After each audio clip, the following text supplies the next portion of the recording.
네, 오늘 우리가 은혜 받을 말씀은 마태복음 5장 17절에서 20절 말씀입니다. 내가 율법이나 선지자를 폐하러 온 줄로 생각하지 말라. 폐하러 온 것이 아니요 완전하게 하려 함이라. 진실로 너희에게 이르노니 천지가 없어지기 전에는 율법의 1.1획도 결코 없어지지 아니하고 다 이루리라.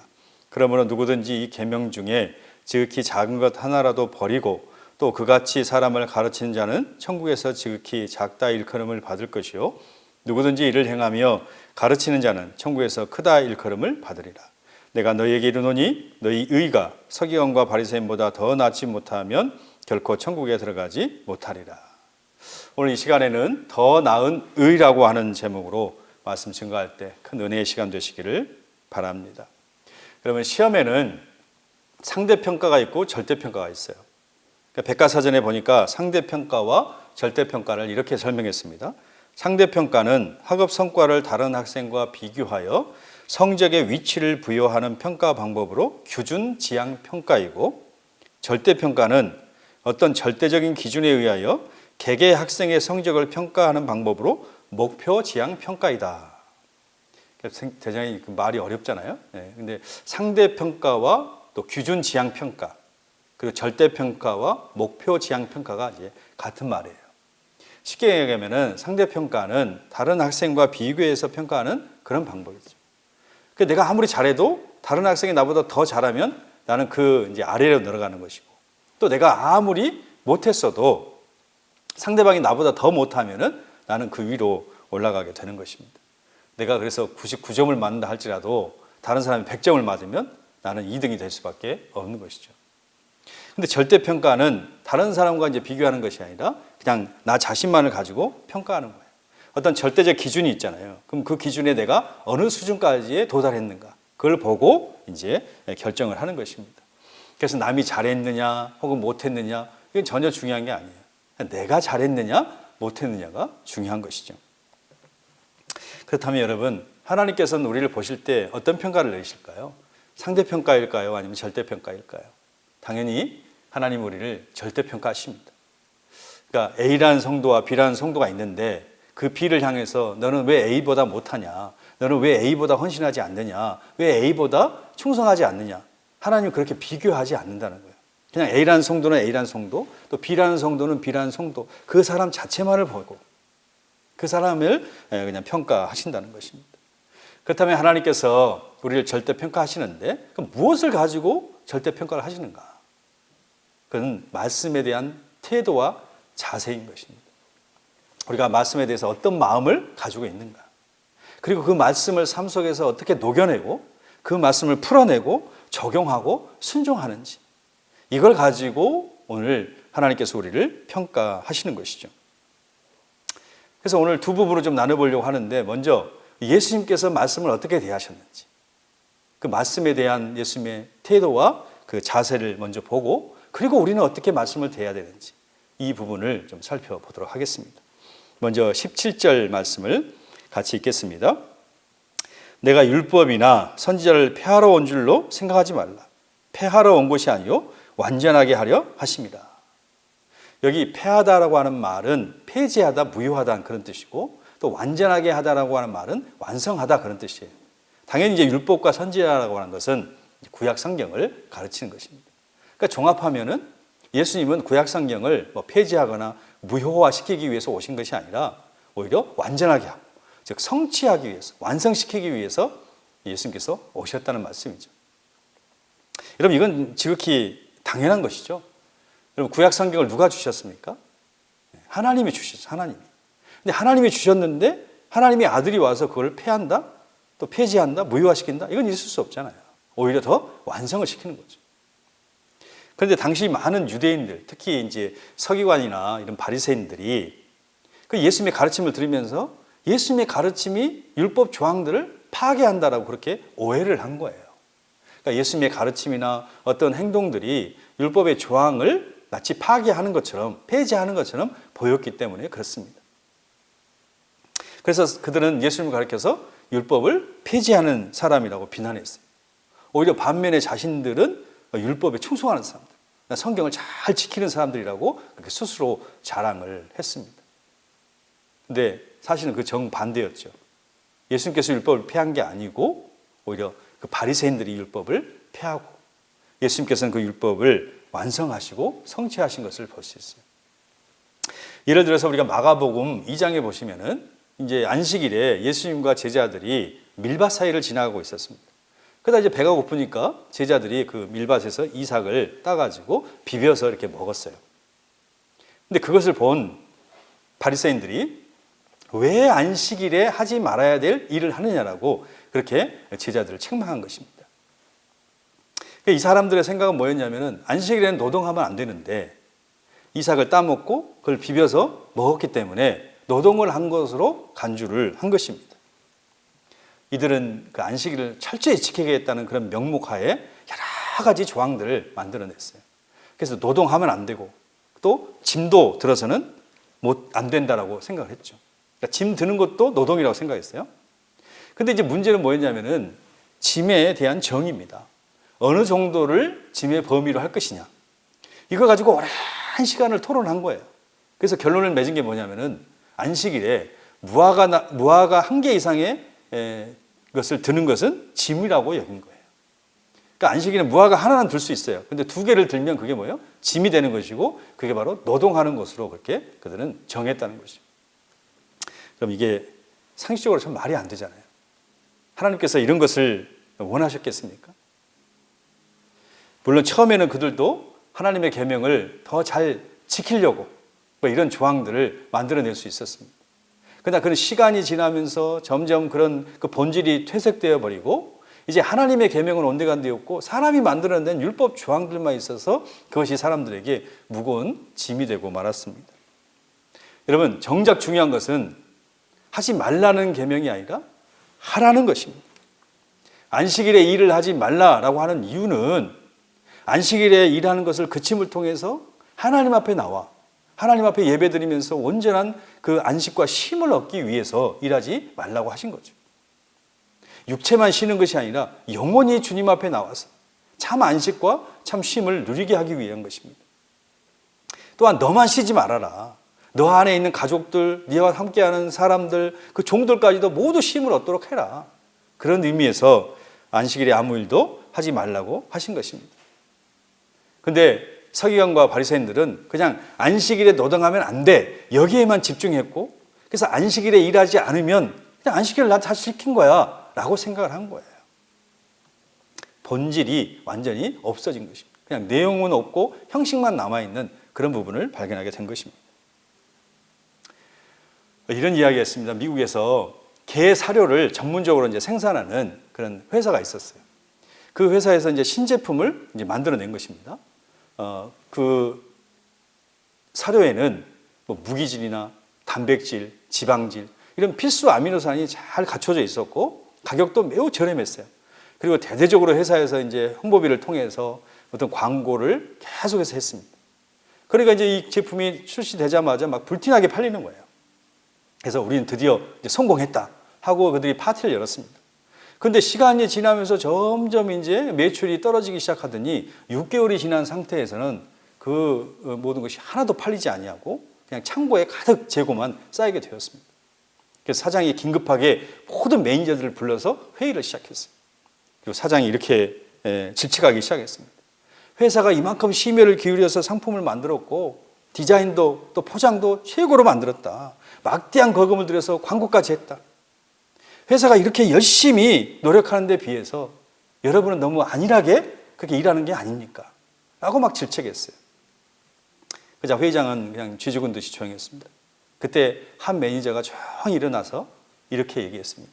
사장님, 사실 거의 모든 것이 완벽합니다. 근데 문제는 강아지들입니다. 강아지들이 그것을 좋아하지 않습니다. 강아지들이 그것을 먹지 않습니다. 아무리 사료를 잘 만들었다 하더라도 강아지들이 먹지 않으면 그건 좋은 사료라고 말할 수가 없는 거예요. 아무리 디자인이나 포장이 아무리 훌륭해도 강아지가 먹지 않으면 좋은 사료일 수 없습니다. 이게 본질이라는 거예요. 포장도 중요하고 디자인도 중요하고 뭐 가격도 중요하지만은 제일 중요한 것은 그죠? 그 안에 있는 내용물이 중요하다고 하는 것이죠. 안식에 대한 그 바리새인들의 비난에 대해서 예수님께서 이렇게 대답을 하셨어요. 자, 25절부터 28절까지 같이 읽겠습니다. 예수께서 이르시되 다윗이 자기와 및 함께한 자들이 먹을 것이 없어 시장할 때 한 일을 잊지 못하였느냐. 그가 아비아달 제사장 때에 하나님의 전에 들어가서 제사장 외에는 먹어서는 안 되는 진설병을 먹고 함께한 자들에게도 주지 아니하였느냐. 또 이르시되 안식일이 사람을 위하여 있는 것이요 사람이 안식일을 위하여 있는 것이 아니니 이러므로 인자는 안식일에도 주인이니라. 그러니까 예수님께서 그 바리새인들의 질문에 대해서 사무엘상 21장의 다윗의 이야기, 그 다윗과 일행의 이야기를 통해서 말씀을 하는 것입니다. 당시 사울은 다윗을 시기하여서 이제 다윗을 죽이려고 했지 않습니까?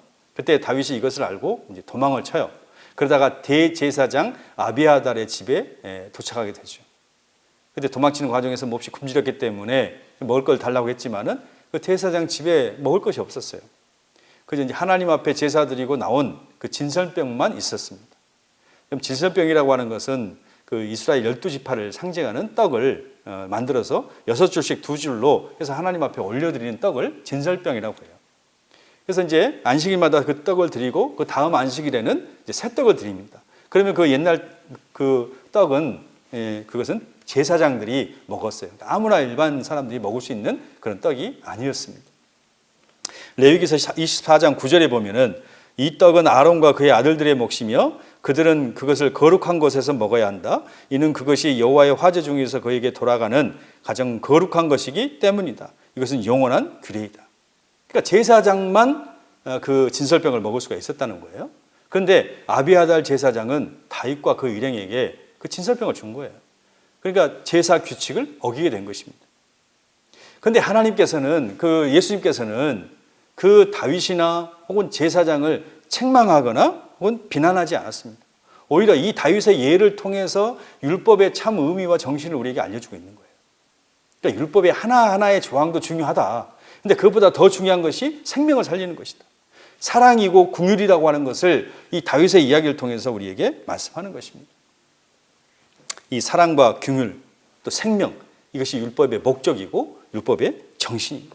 이게 빠지면 아무런 의미가 없다. 그래서 사도 바울이 로마서 13장 10절에서 이렇게 말씀하고 있습니다. 사랑은 이웃에게 악을 행하지 않는다. 그러므로 사랑은 율법의 완성이다. 여러분, 율법의 완성이 무엇이라고요? 사랑입니다. 사랑. 그래서 예수님께서는 율법을 폐한 게 아니라 사랑으로서 그 율법을 완성하신 것입니다. 예수님께서 십자가 지시기 전에 겟세마네 동산에서 정말 땀방울이 핏방울이 되도록 피눈물을 흘리면서 하나님 앞에 기도하셨죠. 그 기도가 끝나자마자 이제 가룟 유다와 그 군사들이 예수님을 잡으러 왔어요. 그때 이제 베드로가 칼을 빼서 대제사장의 귀를 잘라버리고 맙니다. 그때 예수님께서 그것을 보시면서 이렇게 말씀하셨습니다. 마태복음 26장 51절에서 54절에 보면은 그러자 예수님과 함께 있던 제자 중 한 사람이 칼을 뽑았습니다. 그리고 대제사장의 종에게 칼을 휘둘러 그 종의 귀를 잘랐습니다. 예수님께서 그에게 말씀하셨습니다. 칼을 도로 제자리에 꽂아라. 칼을 쓰는 사람은 칼로 죽을 것이다. 너는 내가 내 아버지께 말씀드리면 즉시 12군단도 넘는 천사들을 보내주실 것을 생각하지 못하느냐. 그러나 만일 그렇게 하면 이 일이 반드시 일어난다고 한 성경 말씀이 어떻게 이루어지겠느냐. 이게 무슨 말씀입니까? 예수님이 지금 힘이 없어서 어떤 능력이 없어서 지금 붙잡히시는 것이 아니라고 하는 거예요. 여러분, 예수님은 전능하신 분이잖아요. 전능하신 하나님의 아들이에요. 얼마든지 그들을 물리칠 수 있는 힘이 있습니다. 그럼에도 불구하고 그 힘을 사용하지 않아요. 순순히 잡혀서 십자가를 지십니다. 그 이유가 무엇입니까? 그것을 54절에 매우 중요한 말씀을 하고 있는 거예요. 그러나 만일 그렇게 하면 이 일이 반드시 일어난다고 한 성경 말씀이 어떻게 이루어지겠느냐. 무엇을 위해서 잡히셨습니까? 무엇을 위해서 자신의 힘을 쓰지 않았습니까? 오직 성경 말씀을 이루시기 위해서, 하나님의 뜻을 이루시기 위해서 십자가를 지신 것입니다. 자신의 모든 것을 다해서 하나님의 뜻을 이루시기 위해서 이렇게 십자가를 지신 줄로 믿습니다. 그래서 우리가 예수님의 삶을 한마디로 얘기하면 성경을 이루는 삶이다. 하나님의 뜻을 이루는 삶이라고 표현할 수 있어요. 여러분 이제 마태복음을 집에서 계속해서 읽어보시면은 계속해서 등장하는 표현들이 있습니다. 한 10번 정도 등장하는데 예수님께서 성경을 이루시기 위해서 이러이러한 일을 하셨다라고 하는 표현, 이런 것이 한 10번 정도 나와요. 제가 오늘 한 5구절 정도만 읽겠습니다. 마태복음 1장 22절에 보면은 이 모든 일이 된 것은 주께서 선지자로 하신 말씀을 이루려 하십니다. 하나님의 말씀을 이루려 하십니다. 2장 23절에 나사렛이란 동네에 가서 사니 이는 선지자로 하신 말씀에 나사렛 사람이라 칭하리라 하심을 이루려 합니다. 마태복음 8장 17절에도 이는 선지자 이사야를 통하여 하신 말씀에 우리의 연약한 것을 친히 담당하시고 병을 짊어지셨다 함을 이루려 하심이더라. 13장 35절 보세요. 이는 선지자를 통하여 말씀하신 바 내가 입을 열어 비유로 말하고 창세부터 감추어진 것들을 드러내리라 함을 이루려 하십니다. 그리고 마지막 26장 56절에도 그러나 이렇게 된 것은 다 선지자들의 글을 이루려 하심이라 하시더라. 이에 제자들이 다 예수를 버리고 도망하니라 라고 말씀하고 있습니다. 그러니까 계속해서 말씀을 이루려 하십니다. 이것이 10번이나 계속해서 반복되고 있습니다.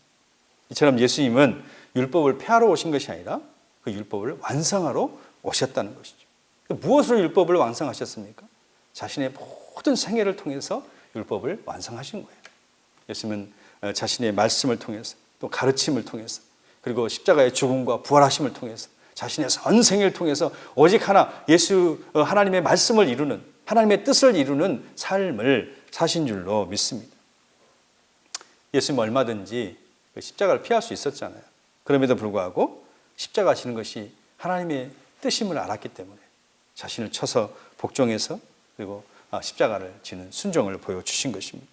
그래서 철저하게 하나님의 뜻에 순종하심으로써 그 율법을 이루어 가신 것입니다. 그래서 말씀에 대한 예수님의 자세는 십자가 지기까지 순종하는 거예요. 그런 그 순종을 우리가 또한 배워야 되는 것입니다. 두 번째로 예수님은 우리에게 하나님 말씀에 대한 올바른 태도를 가지라고 말씀하고 있어요. 자, 18절과 19절 말씀을 보겠습니다. 진실로 너희에게 이르노니 천지가 없어지기 전에는 율법의 1.1획도 결코 없어지지 아니하고 다 이루리라. 그러므로 누구든지 이 계명 중에 지극히 작은 것 하나라도 버리고 또 그같이 사람을 가르치는 자는 천국에서 지극히 작다 일컬음을 받을 것이요 누구든지 이를 행하며 가르치는 자는 천국에서 크다 일컬음을 받으리라. 예수님께서 지금 뭘 말씀하시는 겁니까? 하나님의 말씀은 영원한 말씀이기 때문에 1.1획도 변하지 않는다. 아무리 작은 것이라 할지라도 폐지되지 않고 다 이루어진다고 하는 것을 우리에게 알려주고 있습니다. 그러므로 좀 올바른 말씀에 대한 태도를 가지라고 우리에게 권면하시는 거예요. 그러면 올바른 말씀의 태도가 무엇이냐? 오늘 말씀 읽었던 부분에 보면은 19절에 누구든지 일을 행하며 그랬어요. 일을 행하며, 즉 말씀을 행하는 것. 이것이 말씀에 대한 올바른 태도라는 거예요. 말씀의 크고 작음을 따지지 않고 그 말씀을 행하는 거예요. 사실 말씀의 크고 작음이 어디 있겠어요? 그 사람들이 그렇게 구분하는 것뿐입니다.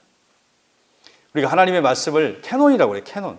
캐논이란 말은 잣대란 말이고 기준이란 말이에요. 그러면 말씀이 있고 우리 자신이 있어요. 그럼 어느 게 기준입니까? 말씀이 기준이야죠. 그럼 어디에 맞춰야 돼요? 우리가 말씀에 맞춰야죠. 말씀이 우리를 맞추는 게 아니라 내가 말씀이 기준이기 때문에 그 말씀 앞에 맞춰 나가는 삶을 살아야 돼요. 이것을 우리가 정상이라고 얘기하는 거예요. 정상. 그런데 사람들이 말씀을 기준으로 삼는 것이 아니라 자기 자신을 기준으로 삼을 때가 너무나 많다는 거예요. 그래서 자기의 기준으로 삼으니까 말씀이 뭐 크다, 작다를 따지게 되고 말씀의 무거움과 가벼움을 따지게 되고 말씀의 어떤 중요함과 또 중요하지 않음을 따지는 것이죠. 그래서 자기가 지키기 쉬운 것은 지키고 또 그렇지 않은 것은 지키지 않는 그런 일들이 벌어지는 거예요. 그러면서 나는 말씀 잘 지켰어 라고 하는 그런 웃기는 일들이 일어나게 되는 것입니다. 바리새인들이 바로 그런 사람이었습니다. 바리새인들은 일주일에 2번씩 금식했어요. 매일 하나님 앞에 기도하는 삶을 살았습니다. 철저하게 11조를 구별해서 하나님께 올려드렸어요. 자신이 가진 것 중에서 또 이것을 나누어서 다른 사람들을 구제하는 삶을 살았습니다. 그런데 정말 중요한 정신인 정의와 믿음과 사랑을 버렸다라고 그렇게 말씀하고 있어요. 금식도 중요하고 기도도 중요하고 또 구제도 중요하고 11조도 중요하죠. 근데 정작 중요한 정의와 자비와 믿음이 없다면 그건 하나의 종교 행위다. 그건 위선적인 행위에 불과하다고 하는 것을 가르쳐주고 있어요. 그러니까 하나님이 원하시는 것은 무엇이겠습니까? 정의와 믿음과 사랑, 긍휼 이런 것들이 바탕이 된 상태에서 그를 안에 품고 그리고 11조라는 행위가 나오고 구제라는 행위가 나오고 기도라고 하는 행위가 나오고 금식이라는 행위가 나올 때에 우리 그거를 진정한 믿음이라고 말씀을 하는 거예요. 그게 말씀에 대한 올바른 태도라고 하는 것입니다. 그런데 서기관과 바리새인들은 정말 중요한 내용을 다 버린 거예요. 믿음도 정의도 긍휼도 다 버리고 그냥 오직 행위만 남은 거예요. 구제하고 기도하고 11조하고 이런 행위만 남았기 때문에 예수님께서 위선자들이라고 강하게 책망을 하신 것입니다. 그래서 예수님은 너희의 의가 서기관과 바리새인들의 의보다 더 나아야 한다라고 말씀하고 있죠. 20절 말씀을 보겠습니다. 내가 너희에게 말한다. 만일 너희 의가 서기관과 바리새인들의 의보다 더 낫지 않으면 너희는 결코 하나님 나라에 들어가지 못할 것이다. 너희의 의, 제자들의 의가 서기관 바리새인보다 훨씬 좋아야 된다. 훨씬 더 탁월해야 된다. 뛰어나야 된다라고 말씀하는 거예요. 그런데 이건 정말 당연한 거예요. 방금 앞에 말했다시피 서기관과 바리새인들의 의라고 하는 것은 자기들은 의롭다고 생각했지만은 예수님은 그들을 향해서 위선이다라고 얘기를 한 거예요. 그러니까 그들이 행위는 의롭게 보였을지 몰라도 그 본질 자체, 내용 자체가 하나도 없었다는 거예요. 또 잘못됐다는 거예요. 그러니까 아무리 의로운 척 했어도 결국은 그게 의로운 게 아니고 그건 위선에 불과하다고 하는 것이 판명이 났습니다. 바리새인들의 의라고 하는 것은 자신들의 의예요. 종교적인 의예요. 사람에게 보이고 자신을 드러내고 자신을 자랑하는 그런 의로움에 불과했다는 거는 것이죠. 그러니까 이런 의로움은 아무리 쌓아도 그건 의로움이 되지를 못한다는 거예요. 그렇기 때문에 제자들의 의라고 하는 것은 당연히 바리새인과 서기관보다도 탁월해야 되겠죠.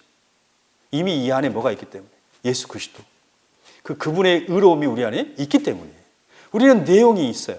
그죠? 완전한 의로움이 우리 안에 존재하고 있다고 하는 것입니다. 그래서 이제 예수님께서 보여주신 대로 우리가 의로운 삶을 사는 거예요. 말씀을 기쁨으로 순종하는 삶을 사는 거예요.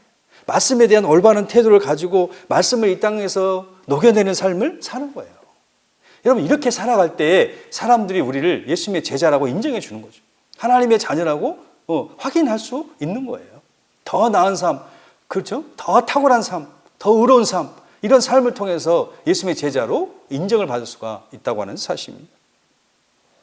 기독교가 우리나라에 처음 접화될 때에 국법으로 복음 전하는 것이 금지가 되어 있었습니다. 그러니까 복음을 자유롭게 전하지 못했어요. 그런데 놀라운 사실은 그럼에도 불구하고 많은 사람들이 교회로 몰려온 거예요. 심지어는 자기의 목숨을 내놓고 세례를 받는 사람도 있었어요. 이게 어떻게 이렇게 가능하냐? 물론 가장 중요한 것은 복음의 능력이겠죠. 복음 자체에 생명이 있고 능력이 있어요. 근데 또한 중요한 게 뭐냐면은 복음을 전하는 자가 더 나은 삶, 더 의로운 삶, 더 탁월한 삶을 살았다는 거예요. 사람들이 그걸 본 거예요. 예수님처럼 낮아져서 겸손하게 사람들을 섬기고 사랑하고 그죠? 신분을 뛰어넘는 사람 대접해 준 거예요. 이를 통해서 그들이 더 나은 그 탁월한 삶을 보았기 때문에 그들이 주님 앞에 돌아온 줄로 믿습니다.